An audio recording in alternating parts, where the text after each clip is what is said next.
नमस्कार, मैं हूं आपके साथ लोकेन त्यागी और आप देख रहे हैं news state investigation. Madhya Pradesh के आगर मालवा में कुछ अधिकारियों ने मिलकर गजब का फर्जीवाड़ा किया। यहां फर्जी दस्तावेजों का इस्तेमाल कर करोड़ों रुपए का घपला किया गया। इस मामले के सामने आने के बाद प्रशासन के कान खड़े हो गए हैं। क्या है पूरा मामला, देखिए।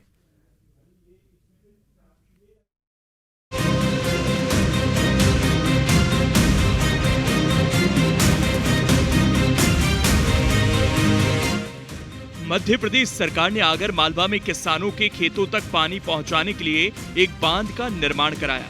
ये बांध काली सिंध नदी पर करोड़ों रुपए की लागत से बनाया गया था। इसके लिए कई लोगों को विस्थापित करना पड़ा, मतलब उस जगह से हटाकर दूसरी जगह पर शिफ्ट करना पड़ा। लोगों को विस्थापन से हुई परेशानी की भरपाई के लिए सरकार एक योजना लेकर आई। इसके तहत 18 साल से ज्यादा उम्र के अविवाहित लड़के लड़कियों को सरकार ने 5 लाख रुपए देने का फैसला किया। लेकिन कुछ अधिकारियों ने इसी योजना में अपनी काली कमाई का जरिया ढूंढ लिया। आगर मालवा में कुछ लोगों ने मिलकर ऐसा फर्जीवाड़ा किया कि आप सुनेंगे तो आपके पैरों के नीचे से जमीन खिसक जाएगी। इन लोगों ने हजारों नहीं, लाखों नहीं, बल्कि करोड़ों रुपए का फर्जीवाड़ा कर दिया।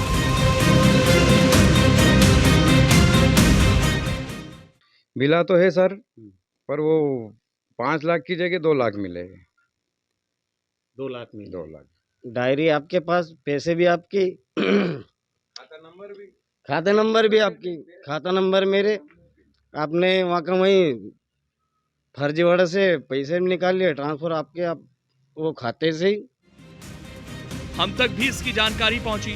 न्यूज स्टेट इन्वेस्टिगेशन में हम इसी फर्जीवाड़े की पड़ताल करेंगे।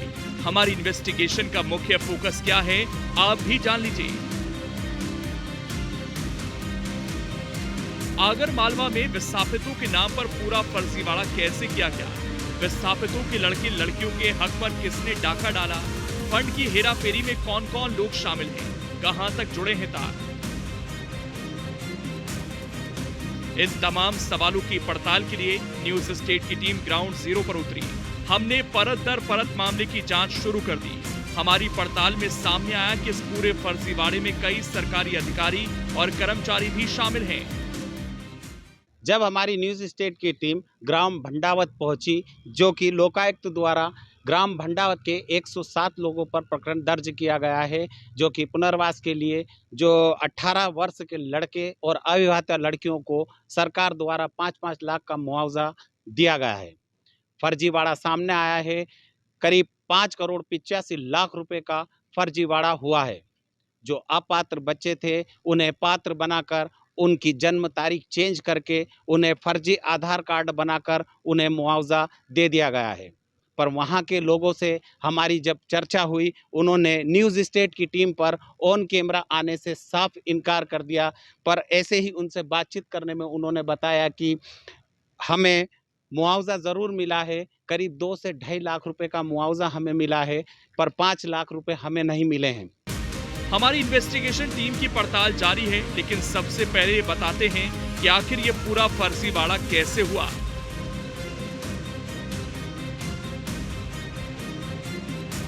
आगर मालवा जिले में काली सिंध नदी पर 3,448 करोड़ रुपए की लागत से बांध बनाया गया। कुंडलिया बांध परियोजना के लिए कई लोगों को डूब क्षेत्र से विस्थापित करना पड़ा। विस्थापितों के लिए सरकार ने मुआवजा दिया, फिर भी कुछ शिकायतें रह गईं। 18 साल से ज्यादा उम्र के अविवाहित लड़के लड़कियों के लिए अतिरिक्त मुआवजे का फैसला हुआ। सरकार ने परिवार के अविवाहित लड़के लड़की को 5-5 लाख रुपए देने का ऐलान किया। घपलेबाजों ने मिलकर नाबालिग लड़के लड़कियों को 18 साल से ज्यादा उम्र का बताया। इसके लिए फर्जी दस्तावेजों का इस्तेमाल किया गया, नकली आधार कार्ड बनाए गए। अनुमान है कि मुआवजे के नाम पर यह पूरा फर्जीवाड़ा करीब 5.85 करोड़ का है। मध्य प्रदेश के आगर मालवा के कुंडालिया बांध विस्थापन के विशेष पुनर्वास भत्ते में 5.85 करोड़ के फर्जीवाड़े का खुलासा हुआ है।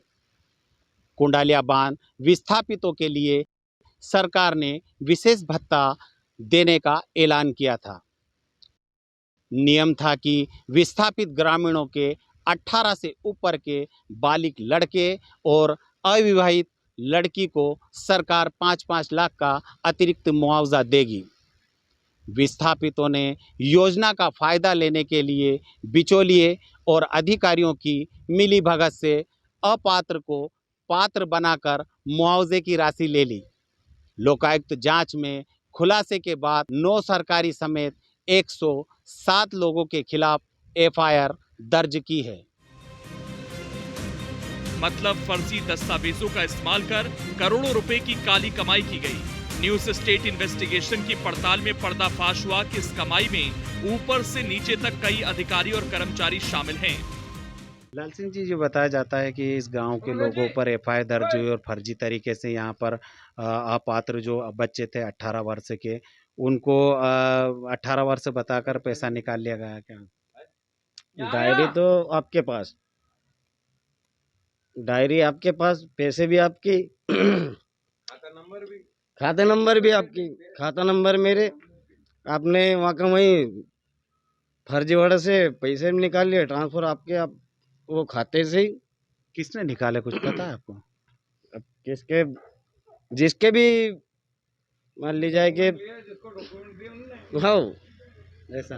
और क्या। तो कितने लोगों पे यहाँ गांव के एफआईआर हुई है, कुछ गाँव पता के है? तो अभी ऐसे बहुत सारे लोग हैं, किस किस के नाम बता सकता हूँ। बहुत लोगों ने फर्जी बहुत तरीके लोगों से। ने, फर्जीवाड़ा बहुत है। ऐसा हुआ। देखिए, यहाँ पर भंडावत के कुछ लोग आए हैं सामने बोलने के लिए कि यहाँ पर फर्जीवाड़ा हुआ है, अपात्र लोगों को पात्र बना दिया गया। जो 5-5 लाख की राशि खाते में जरूर आई है, परंतु उनको मात्र 2-2 लाख रुपए मिले हैं या 2.5 लाख रुपए मिले हैं। बाकी का पैसा कहाँ गया है, कहाँ नहीं गया है, ये जांच का विषय है। अब देखना होगा कि यहाँ पर गांव में कुछ लोग आए हैं सामने, पर कुछ लोग सामने नहीं आ रहा है, ना कि गांव के लोग आ रहे हैं सामने बोलने के लिए कि पता नहीं किससे उनको डर है। या तो यहाँ के सरपंच से डर है, या सचिव से डर है, या सरकारी अधिकारी कर्मचारी से डर रहे हैं। ये तो अब जांच का विषय है। लोकायुक्त ने एफआईआर दर्ज जरूर करवा दी है, लेकिन अभी तक कोई कार्रवाई नहीं हुई है और न ही अभी तक किसी की गिरफ्तारी हुई है। अब आगे देखना होगा कि प्रशासन क्या करेगा, कि इसमें बड़ा एक्शन लेगा या नहीं लेगा, क्योंकि 5 करोड़ 85 लाख रुपए का यह घोटाला बताया जा रहा है। इस मामले के सामने आने के बाद अधिकारियों के पसीने छूटने लगे। हमारी टीम तुरंत ग्राउंड जीरो पर पहुंच गई। हमारी इन्वेस्टिगेशन में सामने आया कि कुछ लोगों को मुआवजे की रकम भी मिली, लेकिन ये 5 लाख रुपए नहीं थी, बल्कि 2 से 2.5 लाख रुपए थी। मतलब जिन लोगों ने ये फर्जीवाड़ा किया और जिनके नाम पर ये फर्जीवाड़ा हुआ, उन्होंने आपस में ही पैसों का बंदर बांट कर लिया।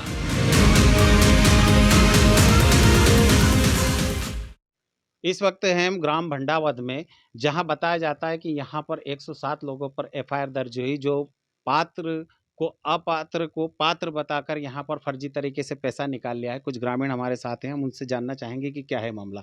क्या है आपका नाम? अर्जुन सिंह जी। अर्जुन सिंह जी, बताइए कि बताया जाता है कि अपात्र लोगों को पात्र बताकर 5-5 लाख का मुआवजा निकाल लिया गया, तो क्या मुआवजा मिला है या नहीं मिला? मिला तो है सर, पर वो 5 लाख की जगह 2 लाख मिले। 2 लाख मिले। 2 लाख। तो ये किस प्रकार से, जो कि आधार कार्ड में तारीखें वगैरह चेंज कर दी, जो अपात्र थे बच्चे, लड़के और अविवाहिता लड़की हैं जो 18 वर्ष की होना थी, पर उनको किस तरीके से फर्जीवाड़े से ये पार बनाया गया? ये तो अधिकारी की मिलीभगत थी साहब। और जो सरपंच मंत्री वगैरह के जो इनके जो अपने पास के नजदीकी थे, वो 18 साल के नहीं भी हुए तो उनको 18 का कर दिया गया। 10 के थे तो उनको 18 कर दिया गया। और ये कलेक्टर से लेके तो एसडीएम एसडीओपी तक चली है, तो सब रिश्वत चली है तो लपक के। तो ये आधार कार्ड किसने बनाए थे? आधार कार्ड तो पैसे दो तो क्या नहीं होता इस जमाने में, सब कुछ बन जाता है। विधवा के पति होते हुए विधवा के पैसे निकाल रहे आजकल तो किस तरह का फर्जीवाड़ा इसमें चला? जो फर्जीवाड़ा तो बहुत चला। हमारे जो मकान डूबे उसमें से 25% काट के सरकार ने पैसे दिए। डैम वाला मानो कि कोई भी मानो आप, 5 साल जो 18 साल के थे उनको 5 लाख मिलने थे, उसमें से पैसे काटे गए। फिर जो फर्जीवाड़ा थे वो 2.5 लाख की बात करी, 2.5 के बाद 2 लाख दिए गए उनको, 3 उनने रख लिए। 5 लाख मिलना थे, पर वो 5 लाख नहीं मिले, में भी कटे। 25% काट के दिया गया। मकान में से 25% काट के दिया गया।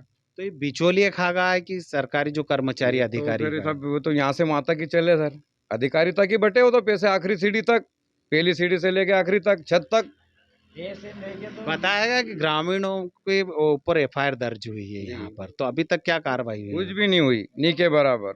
सब पैसे के काम थे, पैसे ले लिए और बैठ गए अधिकारी कर्मचारी सब। पैसे के आगे क्या नहीं होता सर। इस मामले की शिकायत जैसे ही प्रशासन तक पहुंची, प्रशासन ने इसकी जांच की जिम्मेदारी लोकायुक्त को सौंप दी। जब हमारी न्यूज़ स्टेट की टीम ग्राम भंडावत पहुंची, जो कि लोकायुक्त द्वारा ग्राम भंडावत के 107 लोगों पर प्रकरण दर्ज किया गया है, जो कि पुनर्वास के लिए जो 18 वर्ष के लड़के और अविवाहित लड़कियों को सरकार द्वारा 5-5 लाख का मुआवजा दिया गया है। फर्जीवाड़ा सामने आया है। करीब 5 करोड़ 85 लाख रुपए का फर्जीवाड़ा हुआ है। जो अपात्र बच्चे थे उन्हें पात्र बनाकर, उनकी जन्म तारीख चेंज करके, उन्हें फर्जी आधार कार्ड बनाकर उन्हें मुआवजा दे दिया गया है। पर वहाँ के लोगों से हमारी जब चर्चा हुई, उन्होंने न्यूज़ स्टेट की टीम पर ऑन कैमरा आने से साफ इनकार कर दिया। पर ऐसे ही उनसे बातचीत करने में उन्होंने बताया कि हमें मुआवजा ज़रूर मिला है, करीब 2 से 2.5 लाख रुपए का मुआवजा हमें मिला है, पर 5 लाख रुपए हमें नहीं मिले हैं। बता दें कि जब लोकायुक्त ने इसकी जांच करी और एफआईआर दर्ज हुई है, परंतु उसके बाद भी अभी तक किसी की गिरफ्तारी नहीं हुई है। लोकायुक्त ने मामले की पड़ताल शुरू की, लेकिन जांच के आगे बढ़ते ही कई हैरान और परेशान कर देने वाले सच सामने आ गए। इस पूरे फर्जीवाड़े में एक एक नाम जुड़ता चला गया और धीरे धीरे ये आंकड़ा शतक के पार चला गया। इसमें 9 तो सरकारी अधिकारी शामिल बताए गए। इसके बाद लोकायुक्त ने कार्रवाई करते हुए सभी आरोपियों के खिलाफ केस दर्ज कर लिया। कुंडलिया बांध का निर्माण हुआ है वहाँ पर। तो कुंडलिया बांध निर्माण के दौरान नलखेड़ा तहसील के ग्राम भंडावत में विस्थापन के दौरान विशेष पुनर्वास भत्ता, जो कि 18 वर्ष से अधिक पुरुषों एवं महिलाओं को, कुछ अविवाहित महिलाएं जो 18 वर्ष से अधिक उम्र की थीं, उनको दिया जाना था। इसमें वहाँ के दलालों ने, उस गांव के दलालों ने हितग्राहियों से मिलकर, अधिकारियों से मिलकर हितग्राहियों के उम्र संबंधी दस्तावेजों जैसे अंक सूची, आधार कार्ड में उम्र काट छाँट कर उन कम उम्र के हितग्राहियों को अधिक उम्र दर्शाकर उनसे विशेष पुनर्वास भत्ते के 5-5 लाख रुपए प्राप्त कर लिए। जैसे ही हितग्राहियों के खाते में राशि आई, उसमें से लगभग आधी राशि जो दलाल थे उनके खाते में चली गई। दलालों ने उसका नगद आहरण कर संबंधित अधिकारियों, कर्मचारियों को बांट दिए। इस प्रकार ये पूरा घोटाला हुआ। आगे इसकी विवेचना की जा रही है। इसमें टोटल 107 आरोपी बनाए गए हैं, जिसमें हितग्राही अभिभावक हैं। इसमें कुछ नाबालिग बच्चे हैं जिनके नाम से राशि आहरित की गई है, उनके अभिभावकों को इसमें आरोपी बनाया गया है और शासकीय कर्मचारियों को भी इसमें आरोपी बनाया गया है। इस मामले में हमने कलेक्टर से भी सवाल किए, लेकिन कलेक्टर ने हमसे बात करने से इनकार कर दिया। आगर कलेक्टर राघवेंद्र सिंह ने, जब हमने उनसे कुंडालिया डैम के बारे में चर्चा करना चाही, तो उन्होंने ऑन कैमरे पर कुछ भी कहने से इनकार कर दिया। उन्होंने कहा है कि यह मामला लोकायुक्त के हाथ में है और यह लोकायुक्त ही देखेगा और लोकायुक्त ही इसके बारे में जवाब देगा। लोकायुक्त की जांच में सामने आया कि जिन लोगों को ये मुआवजा दिया गया, उनके दस्तावेजों की जांच नहीं की गई। मतलब दस्तावेजों की जिन्हें जांच का जिम्मा सौंपा गया था, वो अधिकारी भी इस पूरे फर्जीवाड़े में शामिल हो गए थे। न्यूज़ स्टेट इन्वेस्टिगेशन में सामने आया कि जिन 9 अधिकारियों पर फर्जीवाड़े के आरोप लगे, वो अभी भी अपने पद पर बने हुए हैं और उनके खिलाफ कोई कार्रवाई नहीं की गई। हालांकि जिन खातों में ये रुपए डाले गए थे, उन्हें सीज करने का आदेश दे दिया गया है। बता दें कि जब लोकायुक्त ने इसकी जांच करी और एफआईआर दर्ज हुई है, परंतु उसके बाद भी अभी तक किसी की गिरफ्तारी नहीं हुई है। जिन 9 लोगों का, सरकारी कर्मचारियों का नाम आ रहा है, वो भी आज अपने पद पर नौकरी करते हुए नजर आ रहे हैं। जो बिचौलिया था, वो बिचौलिया फरार बताया जा रहा है। हमारी टीम ने जब वहाँ के सरपंच को फ़ोन लगाया, उनसे चर्चा करना चाहिए, परंतु उन्होंने फ़ोन उठाकर काट दिया। बता दें कि जो वहाँ का सचिव था, वह सचिव भी अभी फरार बताया जा रहा है। अब देखना होगा कि लोकायुक्त द्वारा एफआईआर तो जरूर कर दी गई है, परंतु अभी तक किसी की गिरफ्तारी नहीं हुई है। क्या मामला इसी प्रकार से कागजों में चलता रहेगा या गिरफ्तारी किसी की और होगी, देखना होगा। अब इतना बड़ा फर्जीवाड़े का उजागर लोकायुक्त कर पाएगी या नहीं। न्यूज स्टेट की पड़ताल में कई और खुलासे हुए। हमारी पड़ताल में सामने आया कि लोकायुक्त ने आरोपियों के खिलाफ केस तो दर्ज कर लिए, पर कोई बड़ी कार्रवाई नहीं की। वहीं इस मामले के सामने आने के बाद कांग्रेस ने भी मोर्चा खोल दिया। कांग्रेस ने दो टूक कहा कि जल्द ही इस मामले में कार्रवाई नहीं हुई तो वो ये मुद्दा सड़क से लेकर विधानसभा तक उठाएंगे। 5 करोड़ 85 लाख ही नहीं, ये एक बहुत बड़ा घोटाला है। इस घोटाले के अंदर जो 9 अधिकारी और कर्मचारी इसके चपेटे में आए प्रकरण में, उन पे भी शासन ने कोई कार्रवाई नहीं की। वो अपने पदों पर आज भी बने बैठे हुए हैं और जितने भी नाबालिग थे उनको बालिग बताकर भी करोड़ों का खेल किया गया। और जो 18 वर्ष का एक नियम था कि जो 18 वर्ष के पात्र जो लड़के हैं उनको 5-5 लाख देना था, अविवाहित लड़कियों को भी 5-5 लाख देना था, उनमें भी जम के खेल किया गया। इस मामले को कांग्रेस पार्टी ने वक्त वक्त पर बहुत बार उठाया, यहाँ तक कि इसको विधानसभा में भी उठाया गया। लोकायुक्त ने कहा कि हमने जांच के नाम पे हमने प्रकरण भी दर्ज कर लिया है, लेकिन इतना समय बीतने के बाद भी वो कर्मचारी अपने पदों पर बैठे हैं जिन्होंने, बिचौलियों ने और जिन अधिकारी ने मिलकर और जिन अपात्र ने इस पैसे को लिया है, उनका अभी तक कोई गिरफ्तारी नहीं हुई। और कर्मचारियों को इतनी हिम्मत नहीं है कि बिना सरकारी संरक्षण के वो इतना बड़ा घोटाला कर सके। मैं मांग करता हूं कि इस पे कार्रवाई की जाए और लोकायुक्त भी इनके विरुद्ध कार्रवाई करे, अन्यथा कांग्रेस पार्टी इसको विधानसभा में भी उठाएगी और इस वक्त जनता तक भी ले जाएगी। क्या लगता है कि अगर गिरफ्तारी लोगों की नहीं होती तो फिर कांग्रेस पार्टी किस प्रकार का? हम इसको एक आंदोलन के रूप में उठाएंगे इसको और इसकी परिणति तक पहुंचा करके रहेंगे, चाहे हमको विधानसभा लगाना पड़े, चाहे हमको अधिकारियों का घेराव करना पड़े, नेताओं का घेराव करना पड़े। वहीं इस पूरे मामले पर सरकार का भी पक्ष सामने आया। सरकार ने साफ किया कि जल्द ही सभी आरोपियों के खिलाफ कार्रवाई की जाएगी और किसी भी आरोपी को बख्शा नहीं जाएगा। सर, कुंडलिया डैम में हम देख रहे हैं जो वहाँ पुनर्वास की राशि दी जा रही थी, उसमें फर्जीवाड़ा सामने निकल के आया है। उसको लेकर सरकार किस तरीके जांच करा लें? सर, उसमें लगभग 5 करोड़ की राशि थी, जांच करा लेंगे। आपने जो बोला आप देखिए, भारतीय जनता पार्टी सरकार में लगातार विभिन्न योजनाएं चल रही हैं। वो योजनाओं के लिए जहां भी भूमि का अधिग्रहण किया जाता है उसके लिए सरकार द्वारा उचित मुआवजे दिए गए हैं। और अगर किसी योजना में कहीं मुआवजे बंटवारे में किसी तरह की अनियमितता या घोटाले की बात आती है तो उस पर भी सरकार द्वारा कार्रवाई की जाती है। इस मामले में भी कर्मचारियों के ऊपर एफआईआर दर्ज की है और साथ ही अगर कर्मचारियों को कोई संरक्षण देगा तो उनके ऊपर भी कार्रवाई होगी। ये डॉक्टर मोहन यादव जी की सरकार है जो सदैव प्रदेश की जनता के साथ खड़ी है। यहाँ भ्रष्टाचार के मामले में 0 टॉलरेंस की नीति है। इन अधिकारियों के ऊपर सख्त कार्रवाई होगी। देखिए, कर्मचारियों पे एफआईआर भी सरकार ने करवाई है और ये भ्रष्टाचार के खिलाफ सरकार की इच्छा शक्ति दिखाती है। और उसके बाद भी क्यों कर्मचारी सेवाओं में है या सस्पेंशन क्यों नहीं हुआ है, इसकी भी जांच करवाई जाएगी। और अगर किसी वरिष्ठ अधिकारी द्वारा संरक्षण दिया जा रहा होगा तो उन पर भी कार्रवाई होगी। पूरे मामले में बड़ा सवाल ये उठ रहा है कि एफआईआर भी की गई लेकिन कोई गिरफ्तारी नहीं हुई। खासतौर पे कर्मचारियों के लिए नोटिस जारी कर दिए गए लेकिन गिरफ्तारी क्यों नहीं हुई और किसके कहने पे नहीं हुई, अभी भी सवाल जस का तस बना हुआ है। बड़ा फर्जीवाड़ा था, 5 करोड़ रुपए से ज्यादा की राशि हजम कर गए। हालांकि पूरा मामला अब जांच में है, लेकिन जांच के बाद भी अगर एफआईआर नहीं होती है तो कानून व्यवस्था पर कई तरीके के सवाल उठते हैं। सरकार की तरफ से बोला जा रहा है कि कार्रवाई की जाएगी और एफआईआर का हवाला दिया जा रहा है, लेकिन एफआईआर मात्र कागजों पर हुई है, ना कि किसी की गिरफ्तारी हुई है, ना ही अभी तक पूरी तरीके से पूछताछ हुई है। न्यूज स्टेट इन्वेस्टिगेशन टीम ने घोटाले की तह तक पहुंचकर मामले की पड़ताल की, जिसमें ये सामने आया कि किस तरह आरोपियों ने विस्थापितों के हक पर डाका डाला। फिलहाल जांच एजेंसियां अपना काम कर रही हैं। उम्मीद है जल्द ही पूरी जांच होगी और धोखा देने वाले आरोपी सलाखों के पीछे भी जाएंगे। आगर मालवा से जावेद खान के साथ टीम न्यूज स्टेट।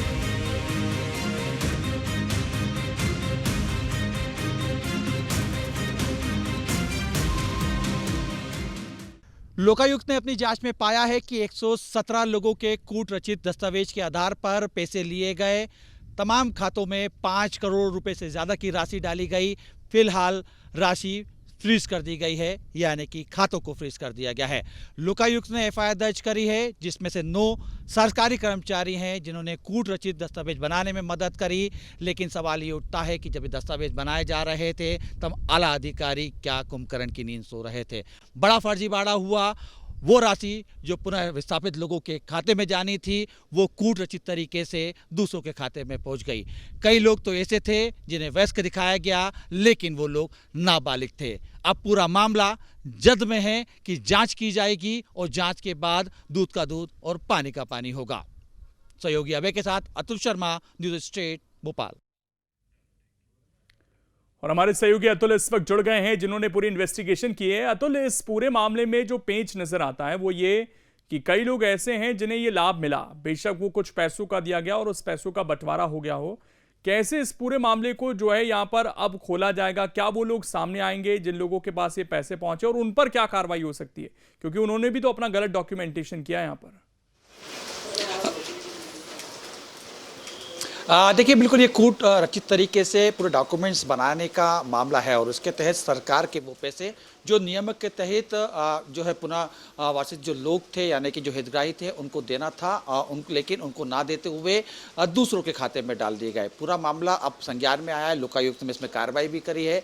107 लोगों के खिलाफ एफआईआर भी दर्ज करी है। लेकिन पूरा मामला सामने आने के बाद और तमाम मामला उजागर होने के बावजूद भी किसी एक की गिरफ्तारी अभी तक इस पूरे मामले में नहीं हुई है। हालांकि इस मामले के अंदर सरकारी कर्मचारी भी हैं, लगभग 9 सरकारी कर्मचारी हैं जिनकी निगरानी में ये सारी जो है मंसूबों को पूरा किया गया। लेकिन उसके बावजूद वो तमाम कर्मचारी जिनका नाम एफआईआर के अंदर दर्ज है वो तमाम वो लोग अभी भी सरकारी कुर्सी पे बैठे हुए हैं, बाकायदा रोजाना ऑफिस पहुंच रहे हैं, अपने काम कर रहे हैं, लेकिन किसी भी प्रकार की कोई भी कार्रवाई अभी तक उनके ऊपर नहीं हुई है। केवल एफआईआर का जिक्र जरूर किया गया है। देखिए, सवाल ये उठ रहा है कि आखिर वो लोग कौन थे, खासतौर पर जो कि जिस तरीके से हम देख रहे हैं लोकायुक्त तो ये कह रहा है, लोकायुक्त के तमाम अधिकारी कह रहे हैं कि हमने जांच भी करी और 107 लोगों के खिलाफ एफआईआर भी दर्ज करी। लेकिन उस एफआईआर के अंदर केवल 9 कर्मचारी और बाकी हितग्राही थे। लेकिन हितग्राही वो थे जिनके लिए कूट रचित तरीके से दस्तावेज बनाए गए, किसी का आधार कार्ड गलत तरीके से बनाया गया,